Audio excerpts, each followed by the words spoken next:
Next question करते हैं, ये भी बहुत सिंपल क्वेश्चन है।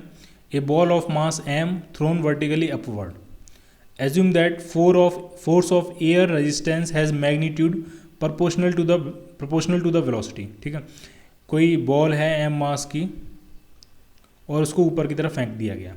ठीक, जो एयर रेजिस्टेंस लग रहा है, एयर का ड्रैग जो लग रहा है, वो फोर्स किसके प्रोपोर्शनल है? वो वेलोसिटी के प्रोपोर्शनल है।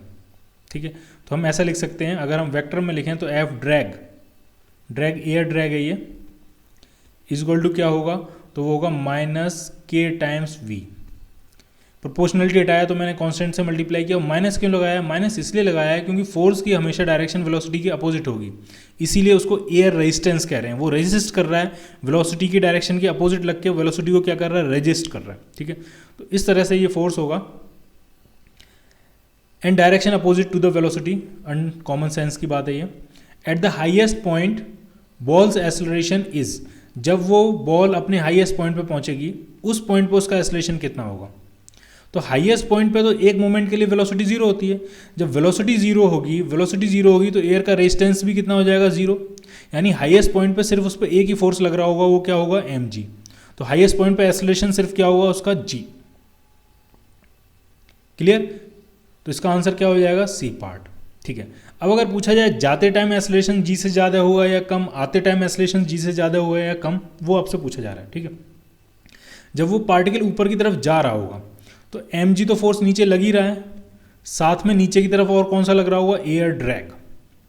इसका मतलब नेट फोर्स g से mg से ज़्यादा है, तो नीचे की तरफ जो एक्सेलरेशन होगा वो g से क्या होगा? ज़्यादा होगा।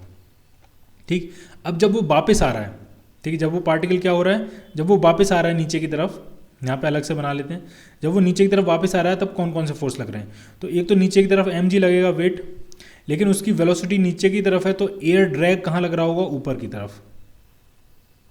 ठीक, तो नेट फोर्स जो है वो mg से कम है, तो नेट फोर्स mg से कम है, तो नेट जो एक्सेलरेशन नीचे की तरफ होगा वो g से क्या होगा? कम।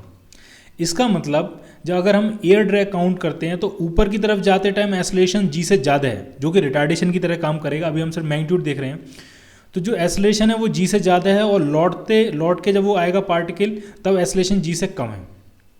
इसका मतलब जाने में जो टाइम लगेगा वो कम लगेगा, तेज़ी से उसकी वेलोसिटी जीरो होगी, और आने में जो टाइम लगेगा वो ज़्यादा लगेगा क्योंकि एक्सेलरेशन कम है, वो धीरे धीरे आ पाएगा।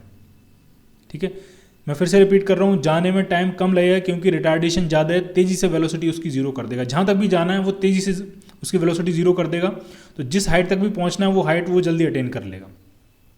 और आते टाइम वो धीरे धीरे आ पाएगा क्योंकि एक्सेलरेशन क्या है? g से कम है।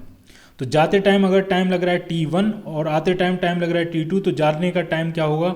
कम होगा, और आने का टाइम क्या होगा? ज़्यादा होगा। क्लियर? अगर हम वेलोसिटी की बात करें तो जितनी वेलोसिटी से आपने उसको फेंका होगा उससे कम वेलोसिटी से नीचे पहुंचेगा ये, क्योंकि जितनी तेज़ी से वो रिटार्ड किया उतनी तेज़ी से वो एक्सेलरेट नहीं कर रहा है। जितनी तेज़ी से यहाँ पे जाते टाइम वो रिटार्ड किया उतनी तेज़ी से ही एक्सेलरेट नहीं कर रहा है। एक्सेलरेशन उसका कम है, तो जाने की स्पीड क्या होगी? ज़्यादा, और आने जब वो हिट करेगा तो उसकी स्पीड क्या होगी? कम होगी।